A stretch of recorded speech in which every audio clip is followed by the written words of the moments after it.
Yeah, and with so many ever more sophisticated smartphones hitting the market, is the iPhone still fit to wear the King of the Smartphones T-shirt? While it's OK talking about the technology of smartphones, what about the psychology of the people that own phones like the iPhone S and its contemporaries?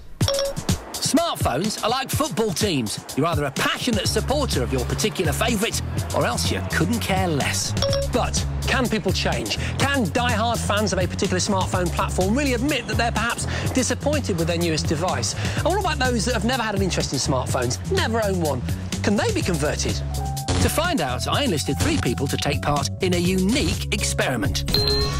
App developer Rob Shoesmith, who camped outside the Apple Store just to be the first to get his hands on an iPhone 4S. How long were you waiting here for? 10 nights. Professional blogger Grant Kemp, a confirmed Android lover and very critical of all Apple products. And TV professional Layla Finickerades. Well, she's never used a smartphone and has no desire to own one. Guys, I come bearing gifts. First of all, Lila, for you, an iPhone 4S. And to go with it, as if that wasn't enough, an Android phone. So what I want you to do is test these to the max, push them in the navigation department, socially network with them, even make calls, whatever you want to do. Yeah, is that a novel idea? Yeah, a little bit. Grant, you're an Android fan, and so to you, I'm giving an iPhone 4S. Thanks, Jason. And for you, sir, an iPhone 4S? I've already got one, Jace. I camped out 10 nights for this. I want to use my own phone, if that's OK, Jay. We wanted him to give the iPhone 4S a long, cold stare to see if it really did live up to the hype. So, let the experiment begin. All 3 then spent a week incorporating the smartphones into their daily routines. Cheers, take care. Shoe shops, there we are, search. So I've come up, there we are. Places for shoe shops near Birmingham, perfect. Would prejudices be confirmed? The bus is going to arrive quicker than the news is going to, just at the rate that I'm going here. Or confounded? Siri, do I need an umbrella today? There's no weather information for England. Sorry about that. After a week, I wanted to see if their views on the iPhone had changed.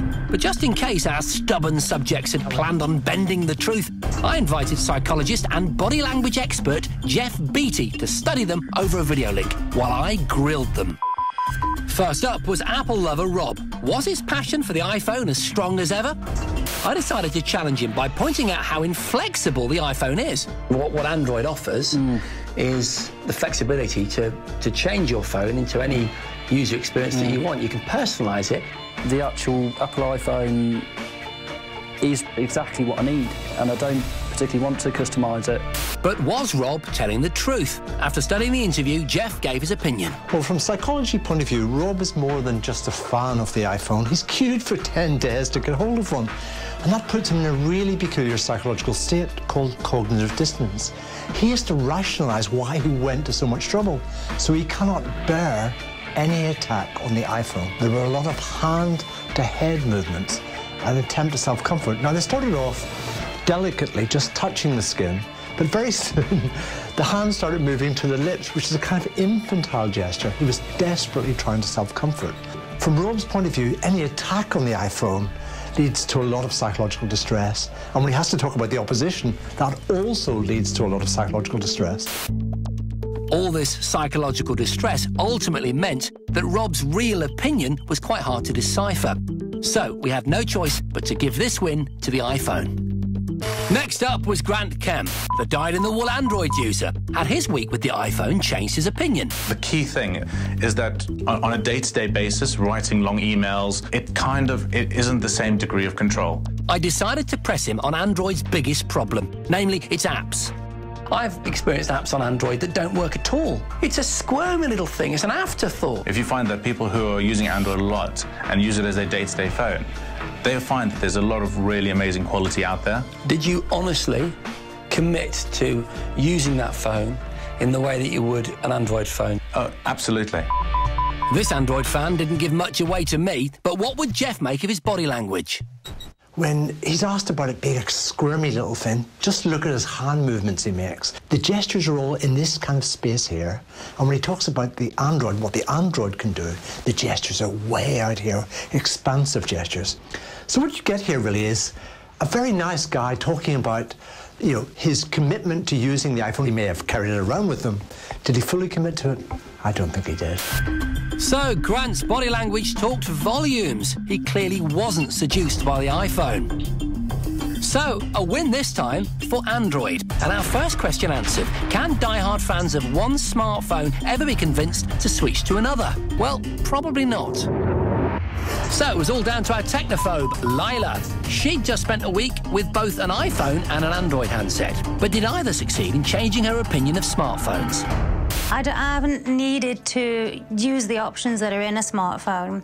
Having said this, I was recently in Europe, and to get maps up, to get emails that we needed, would have been really useful. So not a complete turnaround, but her opinion had shifted. Your instinctive reaction to the iPhone, compare it to your instinctive reaction to the Android phone. To pick up the iPhone 4S and use it now, it's easy, and I quite like it. To pick up this other one, having them both in my hands and comparing the two, this is just a lot easier.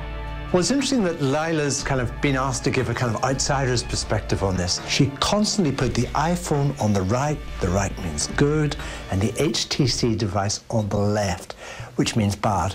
If she saw, as a technophobe, not much difference between these two things, it would have been like iPhone, HTC. It wasn't like that. It was iPhone, HTC. Huge distance in her mind, even though she doesn't know much about these things and probably didn't use them too much. Lila's body language backed up everything she told us. So as far as I was concerned, this was a clear win for the iPhone. So, if given the choice, which phone would Lila choose? The Apple. Thank you very much. It's been a pleasure. Amazing insight from Professor Beattie there. And I think three really good candidates who thoroughly used the phones and articulated, whether through their mouth or their bodies, some interesting opinions. Yeah, I think it was fascinating how you managed to reveal how seductive as a package it is to a more general phone user.